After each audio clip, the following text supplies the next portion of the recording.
But we'll go around and we'll do some brief introductions. So just give us your name, the name of your phenology program, or where you guys are recording your phenology, and then just give us your favorite phenological event that you've been observing outside recently.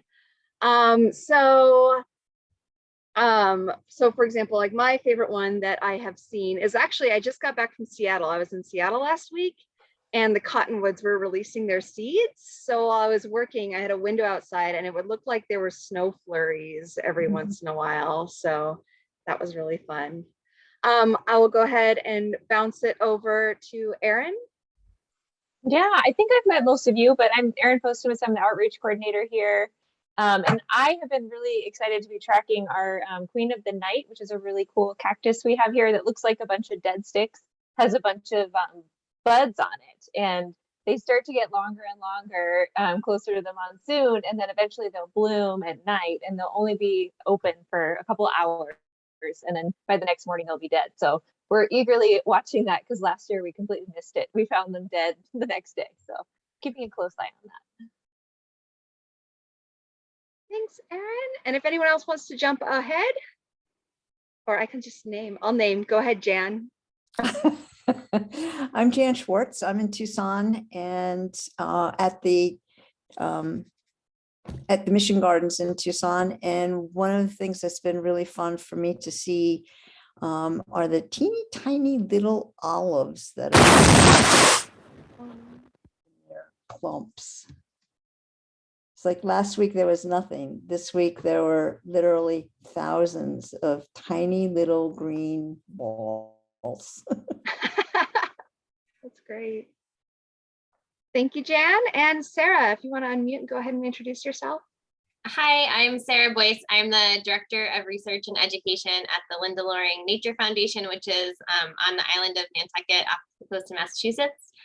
And we have phenology projects set up on our property.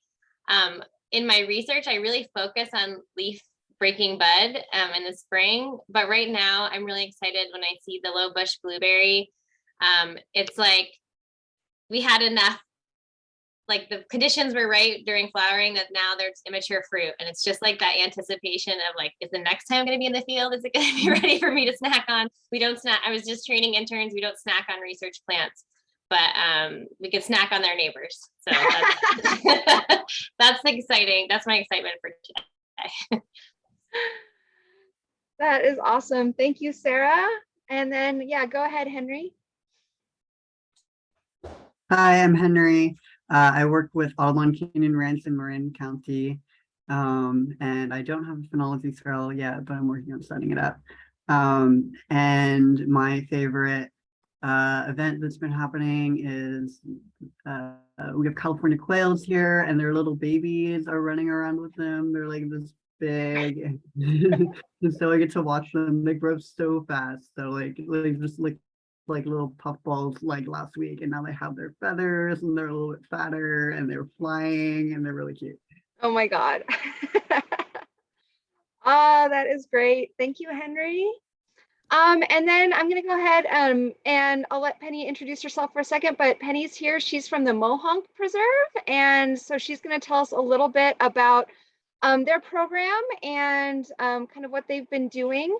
And so especially with these local phenology leader kind of community of practices, I kind of thought it would be fun to kind of invite some people over so that we can learn about their programs, and so that you guys can ask them questions too, especially if you're new to starting your program, or if you've been doing your program for a while and you just got something that you just can't quite just nail down, to be able to get some advice and be able to discuss those things. So Penny, I'm going to go ahead and hand it over to you. Thank you. Thank you. Yeah, so I'm Penny Adler-Colvin. I am the community science coordinator over here at Mohonk Preserve, which is in the Hudson Valley in New York. And I am the leader for our phenology project, which has been going on since about 2014.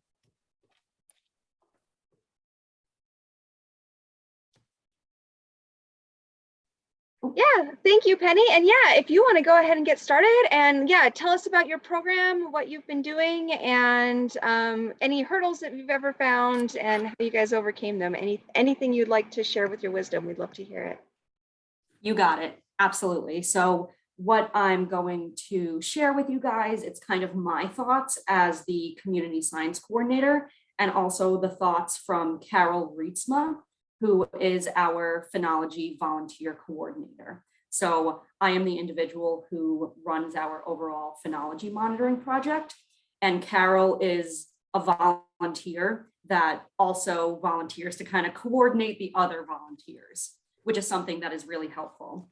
And I also have some information from Paul Huth, who used to be the director of research here at the preserve, and he's still very involved in everything that we do and has been helping out the preserve for decades.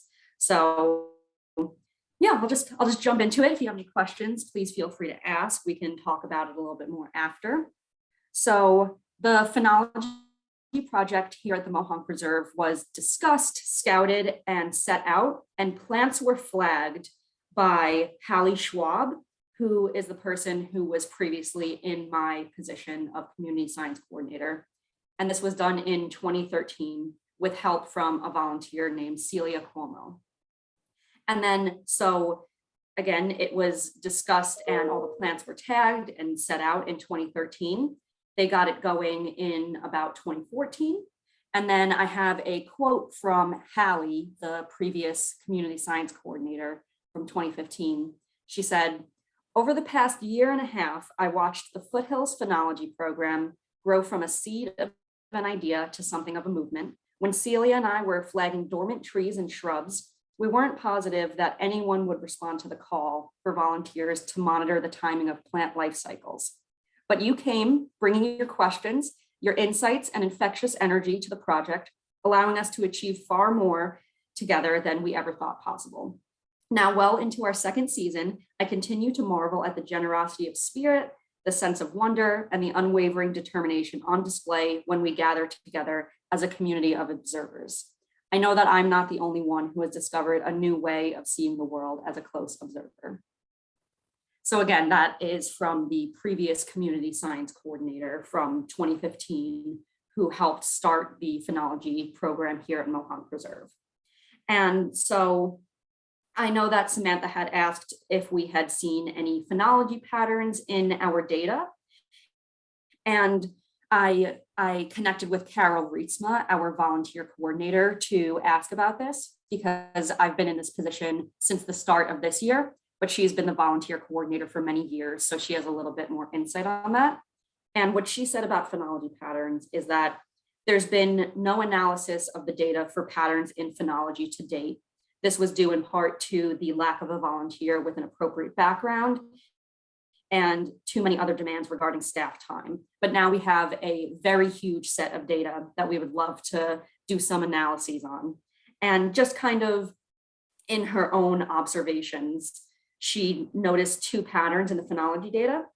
One being that with warming earlier in the season, species such as red maple and highbush blueberry flower early, and then the flowers may die off due to cold weather that follows that warming. A second one is that a drought in the early summer can have a devastating effect. For example, many flower buds and flowers of common milkweed died and fruit set was greatly reduced. Leaves also yellowed and died. So kind of relating to the impacts of climate change on the phenophases and phenological observations that ourselves and volunteers have been taking. So then bringing it back to the volunteers, I think we have had a really successful program when it comes to recruiting and retaining volunteers. So I'm going to talk a little bit more about that. So we have a kind of core group of volunteers that have been participating since the inception of the program. And each year we do get new volunteers, but there are some that have been doing this for 7 years.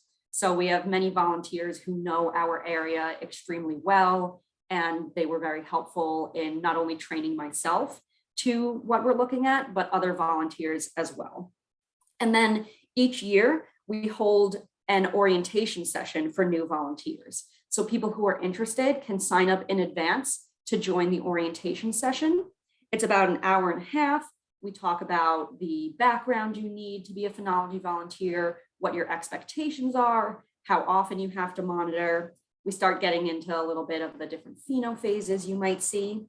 And so each volunteer would attend the orientation session.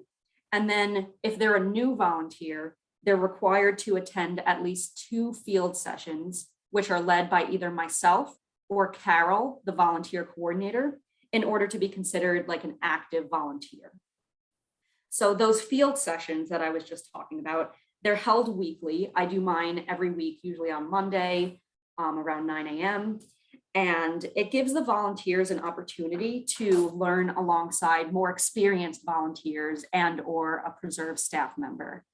As I've been growing into this program, I've noticed that a lot of the new volunteers don't feel confident monitoring on their own when they're new to it, which totally makes sense. So having these field sessions gives them an opportunity to observe alongside more experienced observers and then have them build that confidence to be able to monitor independently. Another thing that really helps with our volunteers is our volunteer coordinator, Carol. She produces a weekly newsletter to keep volunteers up to date on pheno phases and what upcoming pheno phases to look out for. So kind of summarizing things that we have seen within the last week and letting everybody know what phases, pheno phases to look for that should be upcoming. And a lot of volunteers have specifically told me that those newsletters are extremely helpful. They often include photos and dates of when specific pheno phases have occurred. And I think it's just a really good opportunity to make sure that we're keeping the volunteers engaged and up to date.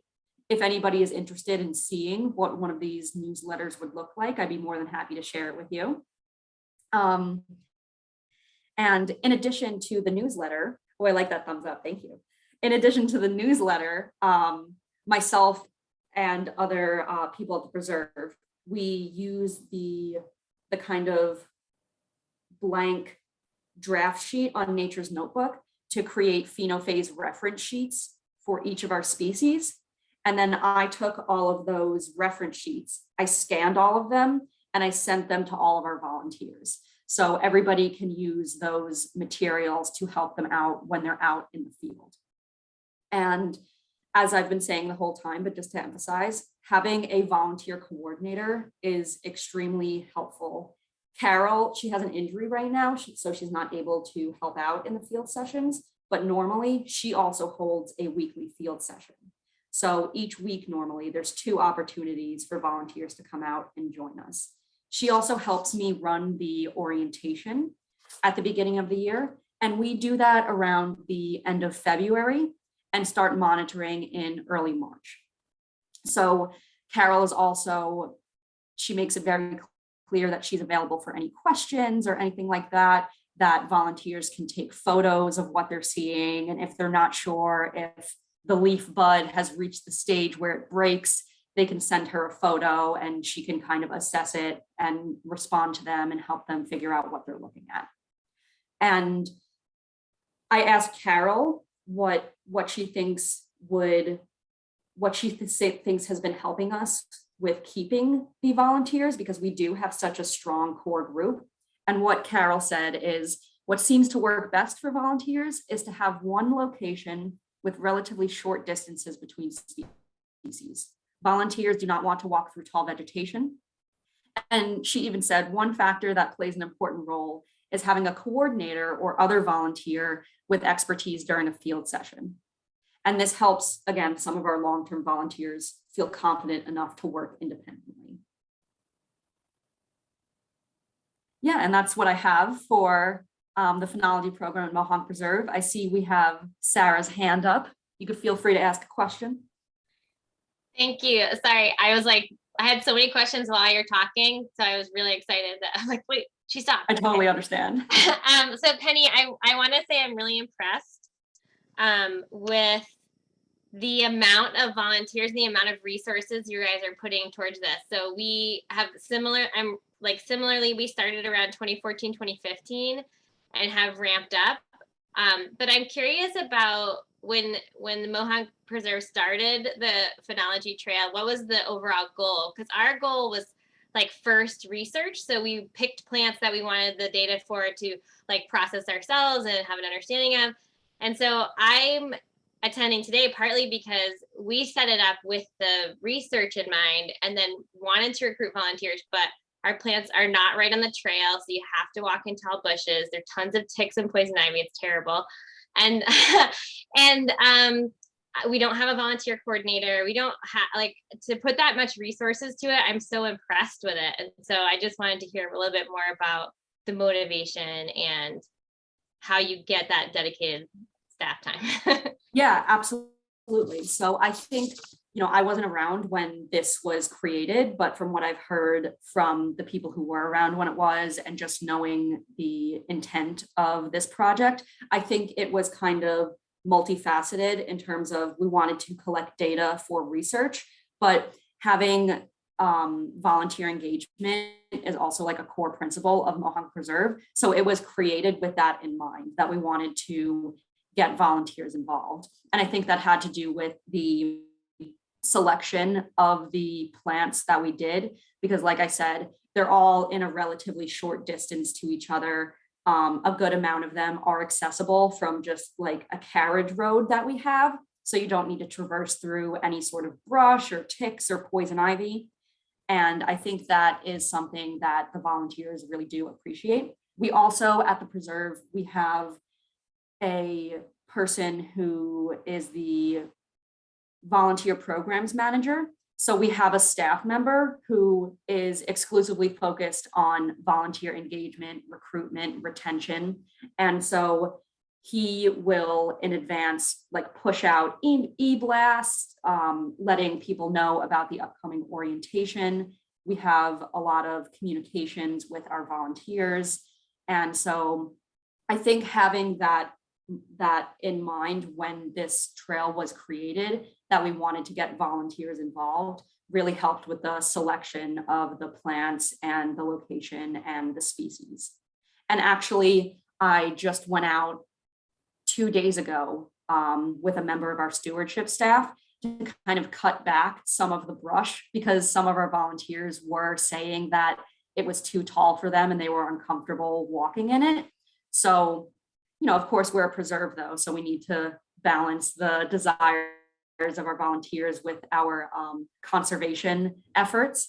And so I went in with a stewardship member and we kind of assessed it, and we did trim back a little bit along the paths, and we pulled out some poison ivy just to make it a little bit more enticing to our volunteers.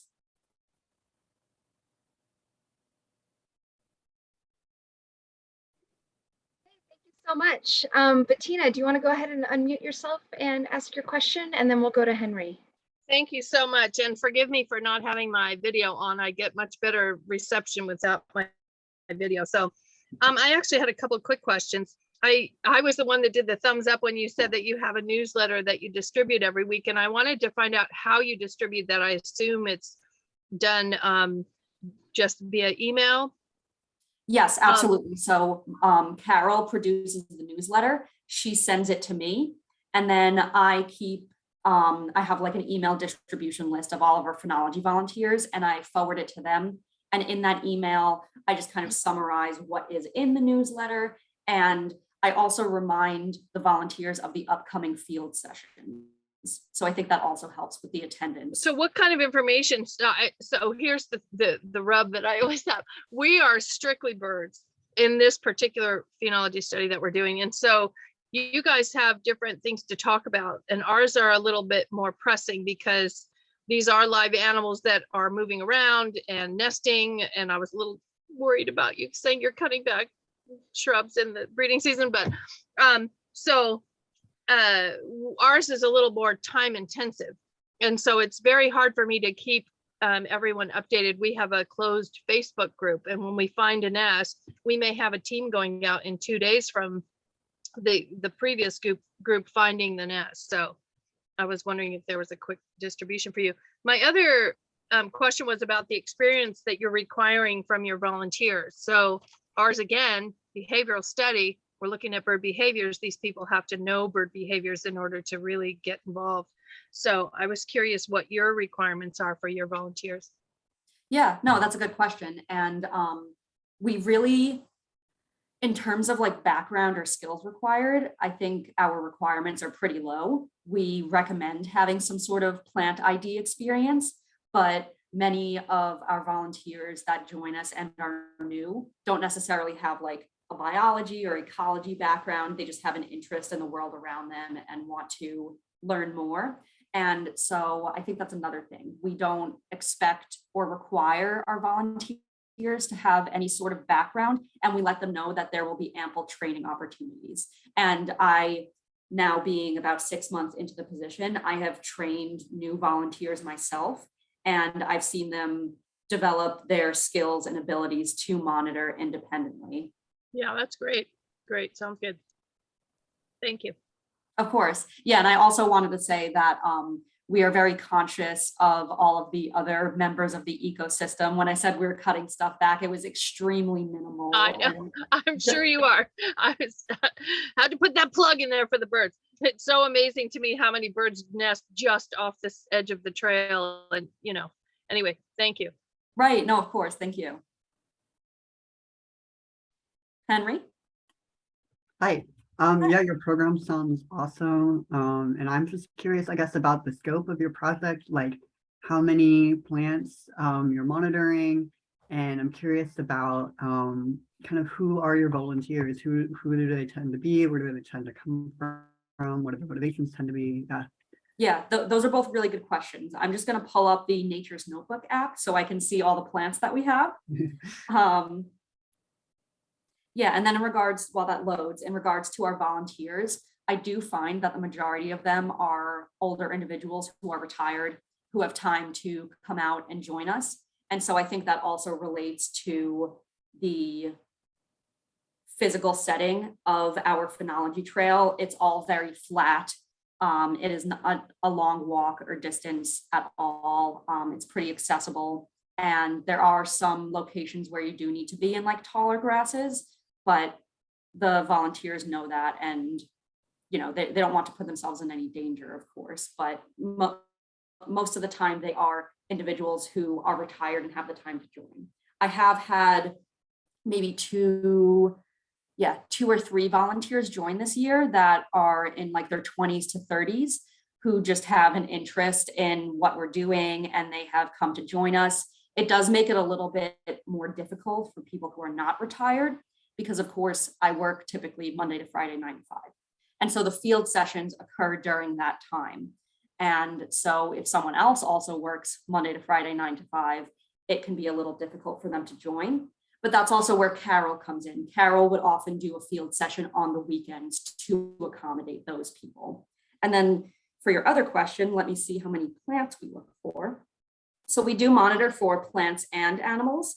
The plants that we observe, we have 2 flowering dogwoods. We have 3 common winterberry plants. We have 3 high bush blueberry plants. We have 4 red maples. One of them is female, the other 3 are male. We have 3 sugar maples, 2 eastern red cedars, 2 common milkweed plants, a jack in the pulpit stand, a stand of New England aster, a stand of trout lily.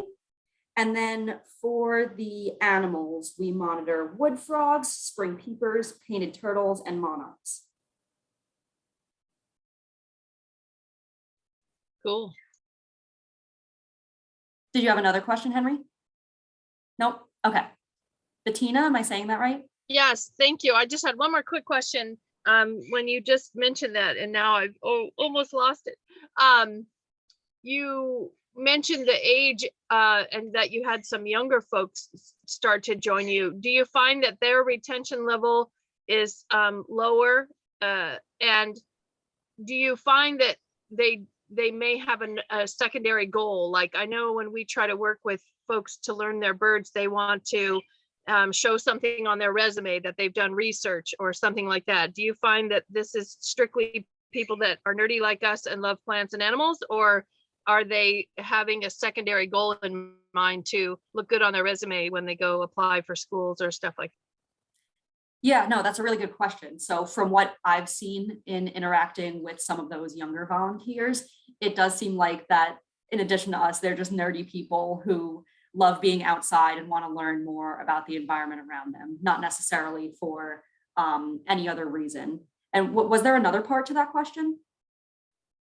Not really. I just was curious if they, because, you know, some people think they want to know about the environment, but then when you get them out there in the field, they realize, oh, wait a minute, let me take a step back. I'm not really so keen on, you know, getting up. Oh, you know what? My other question was, how often do you have teams go out? Do you have every day or every other day, or do you space it out or whenever they can, or how is that coordinated?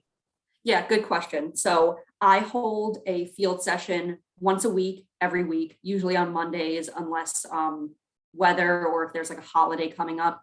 And under normal circumstances, Carol would also hold a field session once a week, usually on Wednesdays. So we have 2 formal field week usually that anyone is welcome to join on. We also encourage our volunteers to monitor independently. So on any given day, there could be people out there monitoring our phenology trail. But in terms of formalized, dedicated like field sessions, there are under normal circumstances 2 a week, but then I'm doing 1 a week. And then I think you would also ask something about the younger individuals if they're sticking with it. So I have found that those younger individuals who joined, they don't join the field sessions as often, I think just because of, you know, timing and logistical constraints. But my volunteers who are maybe a little bit older and are retired, they'll join me like every week. So while the people who are a little bit younger definitely are interested and do join on the field sessions, it's not as regular as the people who can do it a little bit more. Great. Thank you so much for all that time for all Of these course. questions. Yeah. Who's next? I'm not sure who raised their hand first. How about Jan? Thanks, Penny. I have 2 questions, one of which just came up as you were answering the last question. When you hold your field trips, do you have everyone recording at the same time, or do they just follow along on their app Yeah, and you record? that is a good question. So I tell the volunteers that as we're moving along, I am recording the data. So they don't need to record the data, but if they want to, either just of their own volition or they want to have practice entering the data, they can. But I do let them know that I will be submitting the data. And there are some volunteers, I'm thinking of 2 of my most regular volunteers. They also really enjoy like nature photography. And so what we'll do is the last couple of sessions, we're all observing the plants together, observing the phenophases, making the determinations together. I'm the one who records it. And then they'll kind of be the photographers. They'll take photos and send them over to Carol, our volunteer coordinator, to then be used in the newsletter that gets distributed to all of our volunteers. And that brings me to my second question. How do we get a copy of your newsletter? Yes, absolutely. So I actually, while we were just talking, I downloaded it and I think I can send it in the chat right here. Oh, awesome. Yeah, I will check that right now. Yep, it's coming right now. Great. Okay, thanks. You're welcome. All right, and then I Sarah. think Sarah had her hand up next. Yep, go for it. Thanks so much. You answered one of my questions. So I was curious about frequency. And a lot of our volunteers, because we live in a vacation community, we get a lot of summer people, and then we get those kids like Bettina was talking about that really want like a summer something on their resume, like they're here for the summer and they want like a science experience, you know, something. I'm hesitant sometimes because some of our phenophases are complicated. Like we have a scrub oak that we monitor, and like the flowers are really tiny, and in like it's real, you know, there's certain complicating factors. I've been toying with the idea of the front of our office has like a garden that everything dies in, and we have a lot of milkweed that has come up. So it's interesting when you said common milkweed, and I was thinking of like planting an area or somewhere not far from like the main trailhead that, in addition to our research plants, which are like interns and paid people, and like those are the data plants, to kind of follow through with the mission for visitors, that we have additional plants. So Penny, I'm interested from you, you named the species that you have, but others as well. Are there certain plants? I'm in the Northeast, so obviously it's specific, but I like the idea of milkweed because people love milkweed. You know, they're like charismatic plants that are already part of NPN that both people can really rally behind. They love them, but also that there's already a body of data that we could say, oh, look, what it's doing at Mohonk. Like you could like make that comparison and look and have people look at it. Kids love that for like science experiments too, or like STEM fair, stuff like that. We right, so you're, if I'm correct, you're asking like what other plants you think could kind of are like charismatic that, but also have a lot of data already in other places. Like where are other people collecting? Yeah, NPN can generally, I can look there, but just right. Yeah, just from my experience, I'd say, you know, of course, definitely milkweed, like you just said. And that might also bring in the monarchs, which could relate to it as well. Mm-hmm. And you mentioned at the beginning the blueberries. I think that could be another good one because who doesn't love just seeing like a ripe blueberry and getting to snack on it. And other ones that I know our volunteers get excited about, I'm not sure if there's a ton of data out there, but definitely Jack in the Pulpit and Trout Lily, some of those spring ephemerals, I think people get really excited about. And can I have a follow-up question? We have tons of painted turtles here too, and I never thought about monitoring them for and parts of NPN. Can you talk about your experience with that in terms of commonality of seeing them and what how it works with volunteers for phenophases? Like how common is it to actually see them during the survey period? Absolutely. So I once again just opened the Nature's Notebook app just so I can see. So in the app for each animal that we observe, you can click either observed or not observed. And then once you hit observed, so I'm going to hit observed for painted turtle, there's all these different categories. So you can record observations for if you see individuals on land, individuals in water, if you see them feeding, nesting, young individuals, dead individuals. And so the way that we kind of monitor for those guys and the other animals, and each volunteer can do it differently. So you might be familiar with like the survey methods that Nature's Notebook has. So there's walking, stationary, area search, and incidental. Probably 99 out of 100 times it's incidental. Just as we're walking along, there's a couple of pond areas surrounding our phenology trail. So we'll usually just kind of like stick our head over, do a little quick search, see if we see any painted turtles. And if we do, we will just record that. And similarly, for some of our other species, like wood frog, that one's a little bit different. So we're looking for adults on land, adults in water, adults feeding, vocalizing, mating, fresh eggs, and dead adults. And so usually when I've been going out, I hear wood frogs almost every single time. And so when we hear the wood frogs, it'll either be single call, overlapping calls, full chorus. So the way that we do, that we observe for animals is usually incidental. Like just as we're going along, we'll check the environments that they could possibly be in and mark down what kind of observation we've made of them. Was there another question? Okay. And then Henry had his hand up earlier. Go ahead. Right. Yeah. I'm curious about the field sessions. That sounds really cool. It sounds like it's interesting to me that people keep coming back to them even after they've been trained. Like it sounds like it's really fun for them probably. So I'm just a little curious about like, does it tend to be kind of a social event? Does it tend to be kind of an educational event as well? Yeah. Yeah, no, those are really good questions. And I think you kind of hit the nail on the head. I think it's a little bit multifaceted. Some of the volunteers, like I have like 2 to 3 regulars, and then some volunteers will join every now and then.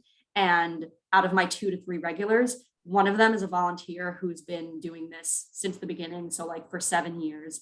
And I think he enjoys taking that kind of leader role as well. So helping some of the new volunteers out. And so for those other 2 that are relatively new, they like to come out because they're still not 100% quite confident doing it on their own. And like you said, Henry, I think all of them just also enjoy the social aspect of it, being able to just go out, walk around on a nice day, learn a little bit, spend some time with people who enjoy similar things as you. Bettina? Thanks. I just, hearing Henry ask those questions, it just came up to mind. So how is it that the volunteers that aren't regulars on your training sessions, if they go out on their own, how is that data tabulated, and is that tabulated differently?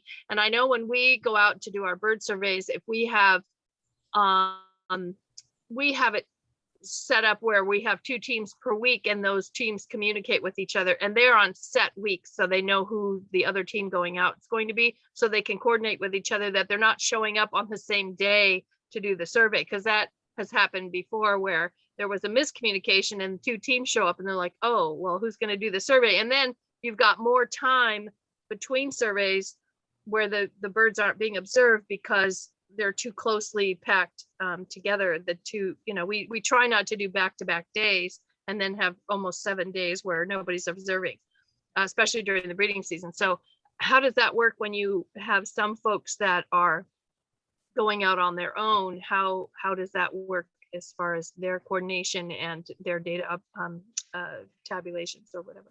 Yeah, that is a really good question. So there really is no coordination when it comes to the volunteers who go out there on their own independently. They kind of just do whatever works within their schedule. And their data is recorded and tabulated just the same as when we go out in a group. So they would either use the app to submit their data, or we have like paper data sheets that we use as well if someone is like not that technologically good.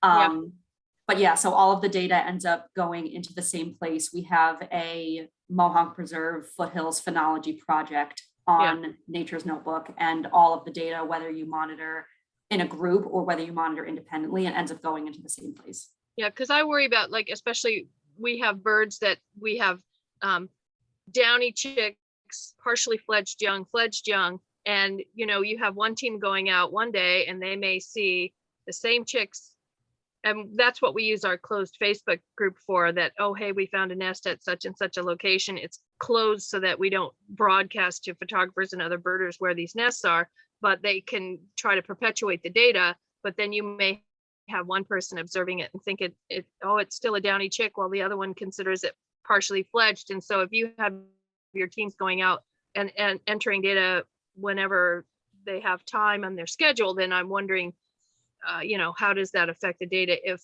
maybe they're not exactly calling the phenophases the same thing, from team to team or whatever. We try to do a lot of training with that, but yeah. Yeah, and I think this once again goes back to the balance of conservation and preservation with recreation and volunteer engagement. So I think that, we could possibly do a little bit more coordination between our volunteers in terms of who's going out when, making sure that like 10 people aren't going out on the same day and then kind of collecting the same exact data.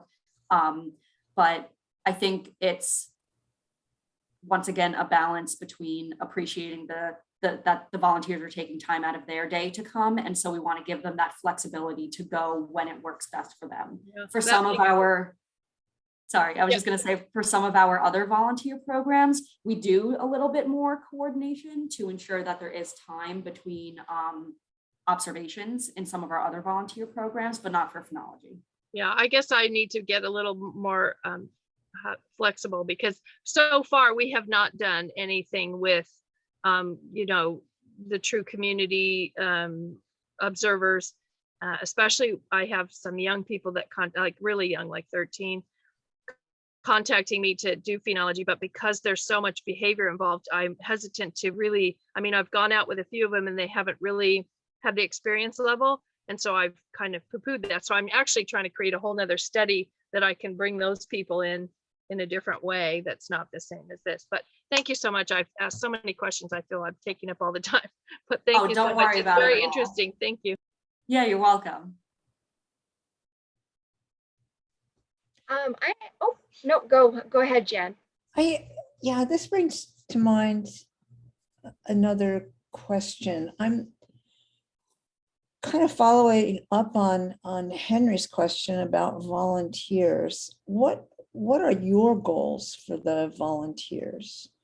It sounds as though, and I might be wrong here, it sounds as though most of them go out on one of the field trips. And so if you have volunteers who are only going out with either you or Carol, what's the goal for them? Or maybe it's their goal and not your goal. Yeah, that's a good question. So even though we do the field sessions, we absolutely have individuals who go out and monitor on their own. So it's not like the only data we're collecting is from the field sessions. We have, once again, a core group of volunteers, maybe like 6 to 8 people who have been doing this since the inception of the program. And so they're absolutely comfortable going out and monitoring on their own. So when it comes to the volunteers, I think it, especially with the new volunteers, it makes a lot of sense in regards to the preserve's intentions to kind of hold their hand in the beginning of the process so that they can then transition to being able to join that group of volunteers that can do it on their own. Okay, got it. Thank you. Yeah. Penny, so in terms of doing it that way, or, you were saying some people go on their own, are the plants tagged like with an ID tag that you would really only notice if you were looking for it? Or is there like a big sign? We've toyed with the idea of doing like even a QR code, like, see this plant, like, what is it doing? As part of more the educational side and outreach side. Of course, then you get a lot more people taking data that aren't trained. And so there's the flip side of that. Even if I'm not using that data as a researcher, it's going into NPN and someone will be using it. So I'm curious to hear about how that's worked out. Yeah, so how they're tagged.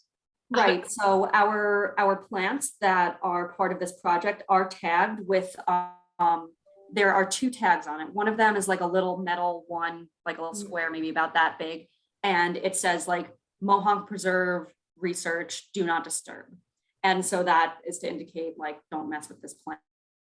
And then we also have like a similarly sized, just little square that has the Mohonk Preserve logo on it. And then it has the name of the species. And if there's multiple of that species, the number. So example, there would be like sugar maple 1, sugar maple 2, sugar maple 3.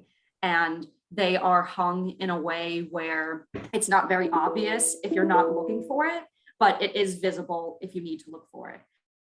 I actually might have some of those tags just right over here. I'm gonna go look real quick. Sadly, my thought was vandalism. Unfortunately, we live in a time now where people see a tag and, oh, let's mess with this plant. Yeah, so this is an example. It's a little bit dirty, but of one of our tags that we use. So you can see it has like the name of the species. It has a scientific name, what like abbreviation it is.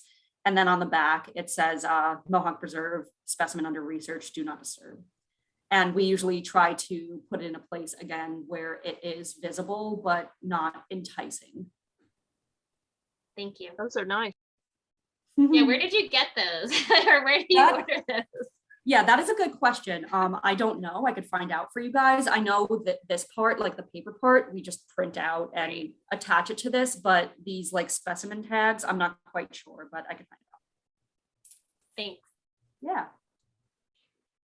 Thank you. And then Sarah, too, you were asking about like a QR code. Were you kind of seeing if someone was, if like just a visitor was coming by and you wanted them to like be able to scan something?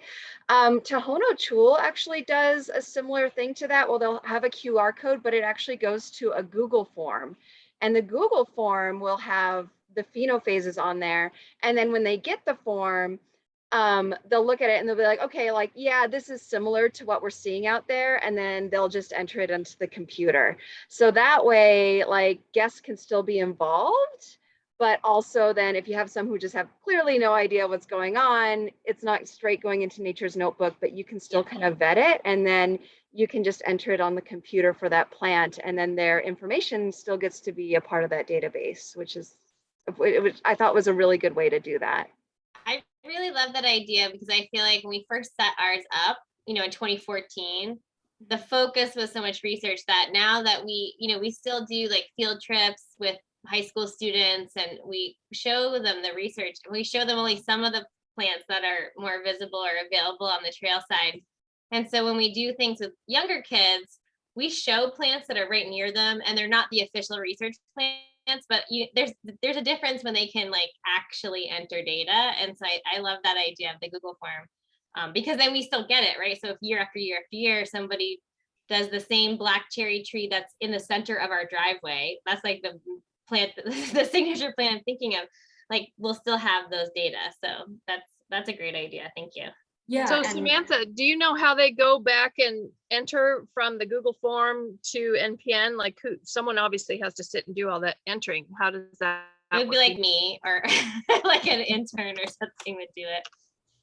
Right? Yes, exactly. So whoever has access to the Google form, you can set it up so you get an email so that you know that someone submitted something.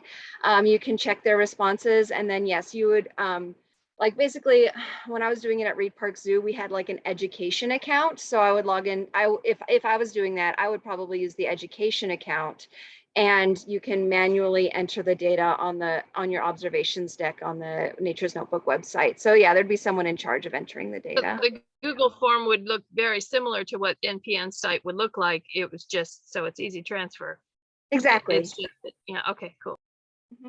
Yeah, and then in was gonna- terms of Sarah was asking about like the QR code or more like education or interpretation, we don't have too much like along the trail in regards to that, specifically our phenology project and tagging the specimens. But something kind of related to that is in lots of our public programs or educational programs with students or adults, we talk a lot about using the app iNaturalist.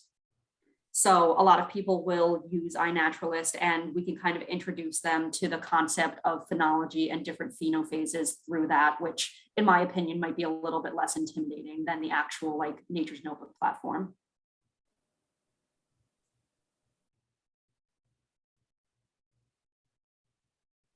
All right, I'll check one more time if anyone has any questions for Penny while she's here. But great. I did want to ask one thing, just kind of following up on something that Henry was asking about related to your long-term volunteers. And it's just amazing that you have people that have been there for 7 years. And I've had some people ask about like, well, what do we do when people have been doing this for a while and they start to lose interest because it's the same thing over and over.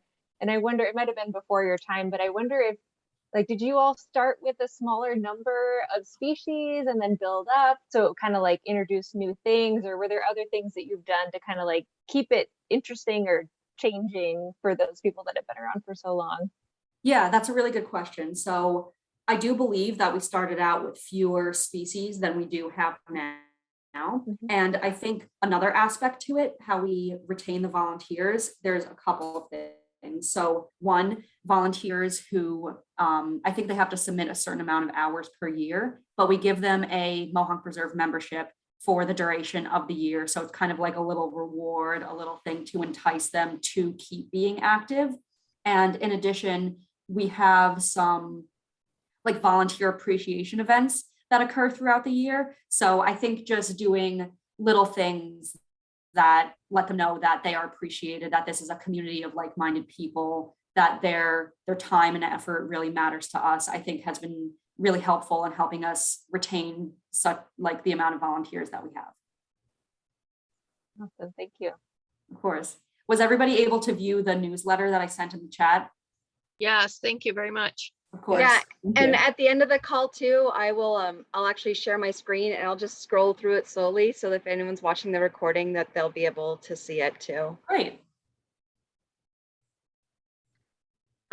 With that, yeah, it's 10:52, so I think we can conclude. Thank you so much, Penny, for talking to us. That was wonderful, and you just had great suggestions, and I just really appreciate you coming and talking with us today. If any of you guys who are here or who are watching the recording, if you are interested in kind of sharing what your program's doing, or if you have kind of a specific topic that you'd like to discuss, you guys can send me an email. I'll put it in the chat, but it's Samantha@USA-NPN.org. Oh, and Penny put her her email in the meeting too, and just in case it doesn't show in the recording, but it's Padler Colvin, PADLERCOLVIN at mohonkpreserve.org, MOHONKPRESERVE.org. So if you need to reach out to any of us, please feel free to do so. But yeah, if any of you guys are here, you have something you want to talk about, or if you want to talk about your program, just shoot me an email and we can get you scheduled in. But thank you all so much for attending today. That was wonderful. Thank you again, Penny. Thank you all. Thank you, everyone. Yeah, thank you guys. Thanks, everybody, and thanks, Penny. That was great. Of course. Yeah, Thank you for your thank you. questions. Thanks for letting entertaining all of our questions. Oh, you got it. Thank you so much. Enjoy your day. You too. Bye. Yeah, have a great weekend. All right, Yeah, and I'll same to you just, guys. yeah, thank you. I'm going to share my screen so that we can see that beautiful newsletter, because it's really nice actually, and a lot of work gets put into it. But you've got the spotlight for certain plants with certain phenophases that are happening. This is just gorgeous. Some highlights. Oh, and when you're seeing those yes records, I love that. This is so cool. With what the milkweed's doing. Oh, that's really cool. That Jack in the Pulpit, that's the one you mentioned that people really like. Yeah. Oh, that's great. Oh, and your turtle. Mhm. This is just beautiful. Some volunteers doing their work. That's really nice. Mhm. Yeah, and especially for new volunteers, I think having this newsletter, especially with the photos of the phenophases, really helps them develop that confidence to be able to monitor. Yeah. And especially if they did a question mark and they weren't sure, and then they see it there and then they're like, oh yes, it really was that. This is just fabulous. Thank you so much. Thank you You're so much welcome. for your time and for sharing all this. That was phenomenal. Thank you. Absolutely. I really appreciate you reaching out, and I'm so glad that I could help everybody else out with their phenology programs. Yes, thank you. Thanks. All right. All right. Here we go.